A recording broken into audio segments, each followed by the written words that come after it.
ready? I don't know. Are you ready? Oh, I don't know. Are you ready? Was Penn State ready? Penn State wasn't ready. I know Penn State wasn't ready. Hey, Dave, I'll tell you what. I underestimated. I didn't know that Kalen King wasn't going to play, and I underestimated how much this team relied on Manny Diaz as a defensive coordinator. It all showed up. And Lane Kiffin and that offense went right after the weak spot. Young corners. I talked to Jack Ham before the game, and he called them kiddies or something like that. I don't want to use the wrong word, but the gist of it was a couple of guys who really have not played as much as Johnny Dixon and Kalen King, and it showed. I mean, I just asked Kiffin, somebody else asked him this, saying, for the starting corners that aren't in the game, did that affect your game plan at all? And he said, well, we get Lane Kiffin, well, we get paid a lot of money to be coaches, and we probably wouldn't be doing our duty if we didn't attack what we see as weak points. And those were weak points. They had 3 really good receivers and a terrific tight end. The tight end was something special. Who's their probably, I think he's the most prolific pass catcher. You look at the numbers during the regular season, they didn't jump out. But the other thing, Dave, is balance. The other thing is Penn State, if you look at who they played this year, they played some good teams, but they were different kind of talented teams. They did not play a team with this kind of firepower and that kind of coach calling plays. And a quarterback who had a real connection with Watkins and Harris and Dayton Wade. I mean, these were talented receivers who caught everything. They dropped one ball, and they did things that we don't see in the Big Ten either. As Mississippi did all year, Jackson Dart attacks the sidelines, and he throws. You better be coordinated between your cornerback and your safety, because he attacks that sideline, and if you're not reacting right away as a safety and getting over there, there's going to be guys alone. Plus, they had all sorts of influence plays where the tight end would go in motion in front of. Oh my God! And there was no the adjustments were not. I don't think the adjustments. There's not a lot they could do, but it was impressive to watch them. Yeah, it was. And this was not fluky, and it really wasn't as close as the final score. No, and they also emptied out the bag of tricks with all sorts of little inside motion inside right next to they were almost hiding Prieskorn as far as running him in motion. And then he would come out in the flat and be completely wide open. That happened a couple of times. Harris caught everything thrown at him. And the funny part was, the first couple of series, it looked like what, Ole Miss's problem when we heard about this was their offensive line isn't very good.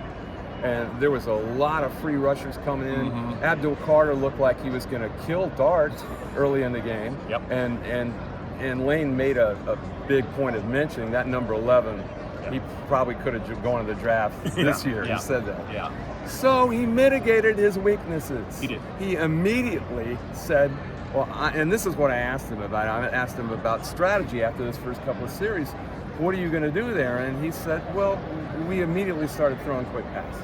And which, as I told you before the game, I thought they would do that and just not even. And Judkins is a really good running back, but he couldn't run him early. It didn't work, so he got out of it. He quit trying it, and he went to what he knew would work, and it did work against those young corners. One final thing just on the game. I don't know from an offensive perspective that it was in Penn State's best interest to kind of get away from the running game, because anytime they wanted to run the ball, I felt like they could have, but they were determined to mix it up, and Drew Aller did not have one of his better games. He had the yards, but I think he was 19 of 39, and Penn State's receiver corps is not a strength. So if you're not going to throw the ball to the tight ends, you're probably not going to complete many passes. Liam Clifford is the guy you're looking at in the fourth quarter. It's a problem. The first wideout to catch a pass, as you point out, in the third quarter was Liam Clifford. And the first one to even get Keandre Lambert-Smith got targeted once the whole game, is that right? That's been a recurring theme down the stretch. And you got Tyler Warren, a tight end, splitting out all the time. A lot in this game. That's how weak they are at wideout. And James Franklin said afterward, it was his very last quote, that, we have to get dangerous on the edge. And they're anything but dangerous on the edge. All right, Dave Jones, I just wanted to say one thing.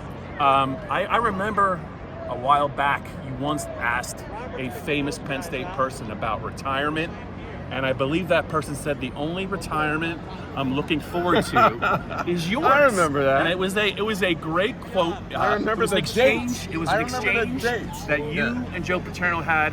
If you want to go into it, you can. But I'm just not aware. I don't know that if every Penn State fan who follows you closely knows that this was your last game. And I just wanted to give you the floor a little bit because I just feel like it's funny. I thought there was a little bit of a connection there between your question to him, what he said, and maybe how you're feeling right now. Speaking of follow, I think the Beaver Stadium tractor is following us here. Yeah. That was August 1st, 2000. You know how I am about remembering weird dates, so I remember that date. And, the question was out there of whether Joe was going to quit. Sure. And I, the way I do, have a long-winded way of asking questions, and he finally just breaks in because he was ready for it. And of course, the tractor comes right now. All right. He said, Jones, the only retirement I'm worried about is yours. And the explosion of laughter. Or looking forward to 150 people. And then the laughter dies down, and he just said, and I can't wait. And then another explosion of laughter. And all I could do was laugh because it was really funny. Well, 23 years later, here we are. This is the time.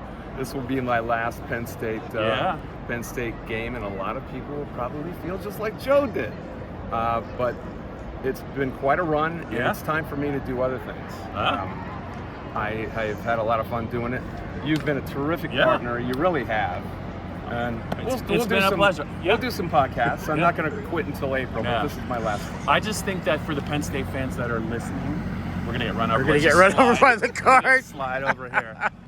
Joe Herman. How appropriate. Right? I just think that he was gonna too. I just camera. Yeah. You want to grab that camera because he's going to run it over.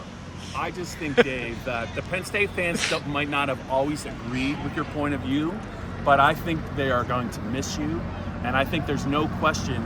I don't think this is an understatement. He's going to run us over. He's going to run us over. Why don't we just go this way? Well,